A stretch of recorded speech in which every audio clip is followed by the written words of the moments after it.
Hello guys, কালকে আমার দোস্ত বিয়ে বাড়ি গিয়ে ভালো মন্দ খেয়ে দে তারপরে এই সিন ইনো খেতে হয়েছে। বলে না বাঙালি কুকুরের পেটে ঘি ভাত সহ্য হয় না। কালকে একটু খাসির মাংস খেয়েছে, তারপরে এই কেন খাবার এইগুলো কেন খাবো বলে তো, তার মুখ দেখো কি অবস্থা। কালকে সারা রাত ঘুমাইনি বেচারাটা। গ্যাস হয়েছে, এত বুক কনকন করতেছে। রাতের বেলা উঠে ঠিক আছে আমাদের দাবাতে 100-150 পা শুধু হেঁটেছি হজম করে বলে, আর জল খেয়েছি, জল খাচ্ছি, শুধু জল খাচ্ছি 2 বোতল, এরকম 2 লিটারের 2টো বোতল জল খেয়েছি, আর শুধু মুততে আসছি। আমাদের বলে যাবে বিয়ে বাড়ি ওই হবে এই হবে, আমরা কি ছেড়ে দেবো? এই অভিশাপ বন্ধু। ওটাই তো বলে না আমি রাত্রেবেলা ফোন করে ভাবছি মানে কি অভিশাপ দিয়েছি। সুকুনের অভিশাপে গরু মরে, এই দেখে নাও আমরা হচ্ছে সুকুন। হ্যাঁ আমি এমন অভিশাপ দিয়েছে বুক ফুক এরকম হবে, কিছু করার নেই।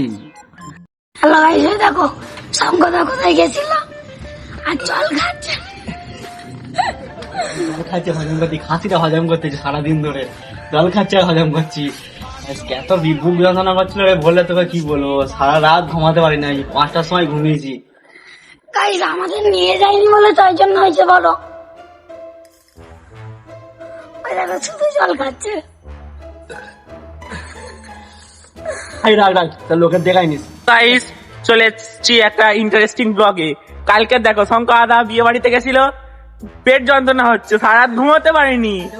এই দেখো তাও সিঙ্গারা খাচ্ছে। লজ্জা করেন। এই দেখো শান্তির শরীর ভালো, শান্তিকে তবু একটুও দিল না। কিরকম ভাই, দেখেছো তো দেখেছো তো। ওইটা দিয়ে দেন একটা। এই দেখো এই দেখো এই দেখো তুই খাই খাও, ঠিক নাই পড়া যায়, খানা ওইটা খানা ওইটা খানা। ওয়াও ওটা আলু নাই কিছু নাই, আমি খাবো না। শরীরটা চাইলেছে শান্তির শরীরটা দেখার আলু চাও নিয়ে ওইটুকু দিল দে।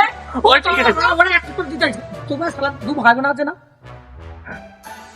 গাইস এতে আমার যন্ত্রণা করুন না করুন, কিন্তু এটা লোভ দিবে আমার পেটের যন্ত্রণা শিওর করবে। কালকে ঠান্ডা পিঠে গিলে পেট যন্ত্রণা করে মরে যাচ্ছে আজকে সারা কাঁচার মুড়ি খেয়ে নিয়ে যাচ্ছে। হ্যাঁ ঠিক আছে চলো গাইস, আজকের জন্য এত দূরই, দেখা হচ্ছে আমার কালকের ভিডিওটা। ভালো লাগলে লাইক কমেন্ট সাবস্ক্রাইব করে দিও। চলো টাটা।